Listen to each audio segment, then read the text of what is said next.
You do not see the mic on my shirt. You will not mention it in the comments 500 billion times.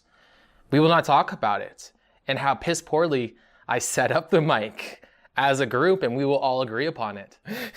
Hey, how's it going? If you've been a client of mine in the past 3 months, you guys have probably heard me talk about this. It is taking the actions outside a game and making game not just something that you do, but something that you are. Now, in the community, we have this idea that we have to go out and do it suddenly, and it's something that is making us an outsider, supposedly, as opposed to making us more of a charismatic, confident individual. So this is what you guys have to realize. Action feeds ego, which feeds action again. Again, this is something that I probably mentioned in the past 6 videos, but it's something that I've been really obsessed with, and I've been thinking about ways that I can help out myself and the guys that I work with to make us more extroverted and even better with women. Me, I'm lucky that I do this for a living, but even then I still work a lot of hours shooting content, shooting videos, working with clients, and I'm not always out there talking to girls. Sometimes I gotta sit in my office and I gotta work my ass off. So when it comes down to it, how can you keep yourself extroverted all the time when you're not constantly pushing yourself in this way? When you work an engineering job and then you gotta suddenly turn on the charisma and go talk to a girl. Well, I'm gonna give you guys the answers right now. And with that being said, let's get into the video.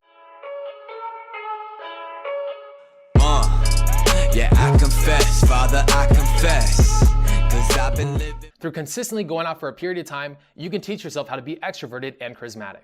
You go out for 6 months, how tough is it to talk to a girl? Not that tough, but it's not consistent for a lot of you guys. A lot of you guys view going out and talking to girls as work. You guys look at it as something that you can only do momentarily and you don't want to do consistently.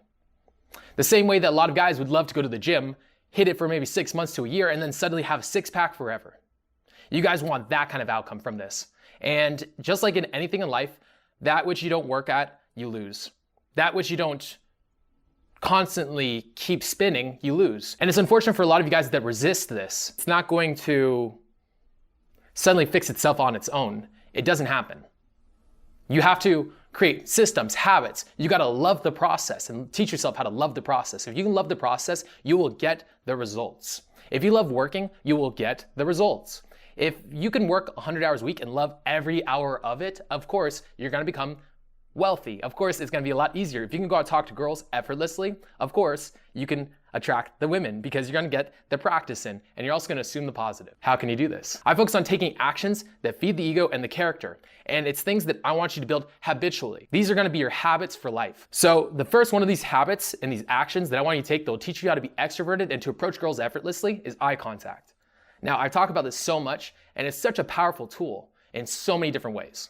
So the way that this helps is it teaches you to not put yourself into a box, to close yourself off to others. It's a form of communication without even saying a word. If I give somebody eye contact, let's say I'm walking along and I'm walking through a crowded street. If a guy's in my way, I give him eye contact, I smile at him, give him that we're friends. Here, let me get by you. I'll nod in the direction I'm going, and he'll move oftentimes. And it'll give me back the same energy. This is a form of me being extroverted without me even saying a word. Now, let's say a cute girl walks by. Now, I oftentimes do this on boot camp to just prove a point to a client, how important and powerful eye contact is. But if a gorgeous girl usually walks by me, and I was talking to a client about eye contact, oftentimes I'll practice it. I'll show the guy how powerful the eye contact is. And I've had girls come back to me, give me their phone numbers. I've had girls break their neck staring at me just by giving them simple eye contact. Giving them that look that says, hey, I am a 12 out of 10. I'm an awesome individual, and I have a lot of belief in myself. And I think you're cute. And I want to get to know you. And you say this with your eye contact. When you stare at somebody in the eyes and you give them that full energy. When you can do this, when you can give somebody eye contact, especially a gorgeous girl, you will be so surprised at how much they melt. The next one is practicing pauses. Now, I talk about this all the time, and I think it's in one ear and out the other, because I'll have a lot of guys that come to work with me and they did not practice their pauses. Come on, guys, practice pauses because they are so powerful. You pause, you show that the other person is on your time and you don't feel the value dissonance. You use your pauses. If somebody gives you maybe an adverse response that you don't like, somebody's being rude to you, you try to come back with some kind of witty comeback, or are you above that? Are you like, why are you being weird? We're all friends here. Stop being weird. You don't even say anything. You just give them a look like, what? Like, watch. Contrary mean phrase comes to me, I didn't have to say anything. Girl tries to shit test me. And instead of responding immediately or responding at all, I just give her a look. I just say, all right, okay, I see you. And I don't have to say anything. I just say it with my face and my facial expressions in the pauses, which takes me to the next point. Using facial expressions. Using facial expressions and learning how to emote will teach you how to be more extroverted. I've seen a lot of you guys where you guys are repressed emotionally, and I'm not gonna go into the whole toxic masculinity thing because I think the toxic masculine movement is a mixed bag with like things that are actually more biological and normal to humans and things that are probably more societal. And I think that it doesn't equal parts hurting men as it does helping them. So this is not that whatsoever. And I don't even endorse toxic masculinity. I think it's a load of crap. But there are some emotionally repressed guys. And by being emotionally repressed, what do I mean? I mean that you don't feel like you can show somebody what you're feeling, your emotions. You feel like as a man, you're not supposed to express it. But here's the truth of the matter. Being expressive, being able to emote, being able to be controlled with it too, being masculine and grounded when you do it, that's where the power is. So if I was talking to you and we were in a conversation, you see me emoting, you see me giving you facial expressions. I'm not gonna be like this the entire time.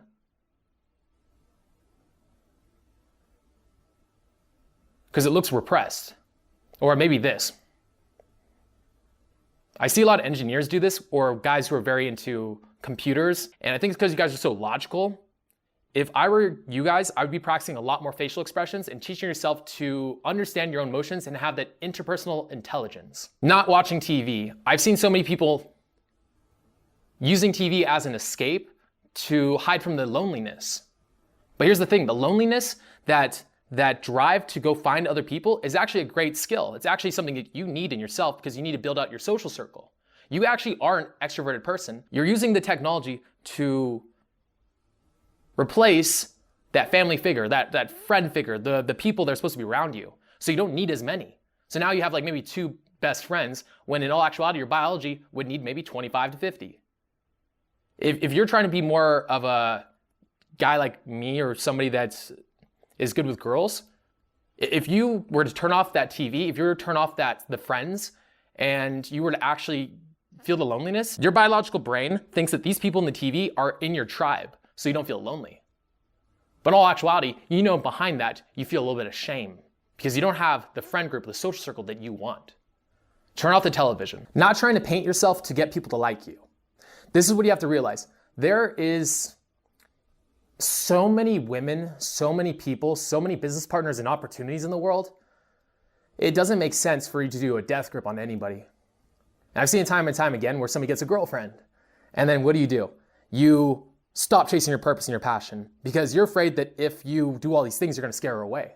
Instead of being the man on your purpose and attracting her consistently throughout, you dim your light. This is what you have to realize. If you lose friends, if you lose girls because of you were unafraid to be as big as humanly possible, you have to understand your narrative is gonna refill those spots. And if somebody isn't willing to accept the authentic you need to get them out of there so that somebody else can come in to replace them. Whether it's girls, friends, people in your social circle, acquaintances, if they are unwilling to accept the real you, and I mean this in the way that you are a positive entity and you're not a taking person, you're a person of abundance. If you're a person of abundance and a caring individual, an authentic, and people are unwilling to accept this person, you need to get rid of them and replace them with new people. And the only way to do that is to get rid of them to begin with, leave the spots open, and wait. Because people will eventually take those spots because your narrative will look to fill these spots. You feel the loneliness. You need somebody to fill it. Guess what? You find them.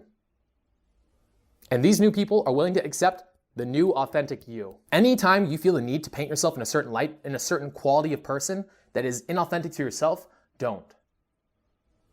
You don't need to tell anybody what or who you are. You just are. And anytime you try to do this, it actually proves the opposite of what you're trying to get. You're trying to prove you're a high quality individual, but it proves the opposite. Slow, languid movements. Now, for a lot of guys, especially nowadays, the majority of guys are jerky. They don't have that self-confidence. They don't have that energy that is attractive. And the reason being is because they feel like they're lower value than the people around them. They're trying to act in a supplicating manner, like a servant, because they don't assume value in upon themselves. They think they're low value, which is the opposite. The fact that you think you're low value is what makes you low value.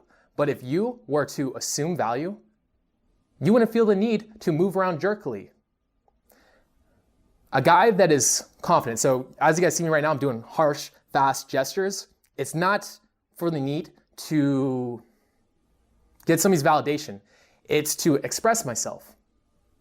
But if you're talking to somebody and you feel the need, like this pressure to snap to attention, they say something over here and you go like this, you move really fast because you're afraid that if you don't give them the attention quickly, that they're gonna be like, oh, not a good follower. You're not a follower, you're a leader. As is this other person. You guys are all you are looking for interpersonal relationships, not codependent relationships. Interpersonal relationships are where both of you guys love each other, obviously. But if it came down to it where you guys weren't together, you guys would love each other separately. It's fine. We don't need each other. We love each other, and I will do what's best for you as you will for me, but I don't need you. So guess what? He starts talking over here, hey Denton, blah, blah, blah, blah, blah. Maybe I'm focusing over here. I don't look at him because I'm doing something right now. Give me 1 sec, man. I don't even say it, I just look at what I'm doing. Then when I'm ready, hey, sorry man, what's up? Slow, languid movements. Now, if you guys start making these habits, you guys are gonna find it's a lot easier to talk to strangers. It's a lot easier to attract women to go and approach, which is funny. Oftentimes, when it comes down to it, this helps you build the momentum that is necessary to go talk to a cute girl. If you're constantly giving people eye contact, using pauses, using slow, languid movements, turning off the TV so that you feel that little bit of loneliness, so you start filling out your social circle bigger than it ever was before, and you start talking to a girl, you give her eye contact, maybe a sultry stare. What kind of woman wouldn't be into that type of guy? And with that being said, peace out. It opens up a brand new passage of what you've seen, from the crib to the casket, from the dreams to the where am I going. It seems so cliche to appear so important. The world's full of anti-progressive people. They bark a lot, but their aggressive nature see-through. The bottom line was written for your own sake. It's hard to find the perfect picture on these cold